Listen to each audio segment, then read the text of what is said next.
ఈ రోజు మీ farewell day. ఎందుకు ఏడుస్తున్నారు? రేపటి నుంచి కలుసుకోలేం కదా. ఏమి సాయంత్రానికి చచ్చిపోతున్నారా? ఫోన్ నెంబర్లు తీసుకోండి, మళ్ళీ మాట్లాడుకోవచ్చులే. సరే సార్. ఇప్పుడు కల్చరల్ ప్రోగ్రామ్స్. ఎక్కడో పుట్టి ఎక్కడో పెరిగి ఇక్కడే కలిసా. ఎక్కడ పుట్టి ఎక్కడ పెరిగి ఈడెక్కడ పుట్టినాడు తెలియదా నీకా? తెలుసు సార్. ఎక్కడ పుట్టినాడా? ఈ ఊరే సార్. ఎక్కడ పెరిగినాడా? ఈ ఊర్లోనే సార్.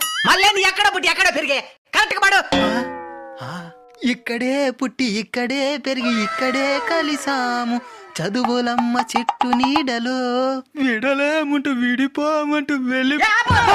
వేడలేమంటూ వీడి పామంటూ ఏం 10 ఏళ్ళు కలిసే ఉన్నారు కదా, ఏం సాధించినారు? ఒకరి నోట్బుక్ లో ఒకరు దొంగిలించుకునేదా? ఫేర్వెల్ ఫంక్షన్ అంటే చాలు ప్రతి ఒక్కరికి ఫీలింగ్. పెద్ద తర్వాత హాస్పిటల్ అర్జెంట్గా 10,000 ఫోన్ చేస్తే ఒక్కడు కూడా ఫోన్ ఎత్తాడు. ఇప్పుడు మాత్రం వేడలేమంటూ వీడి పామంటూ no feeling, only enjoy. Okay sir. రివల మచ్చా రివా రివా రివల మచ్చా రివల మచ్చా.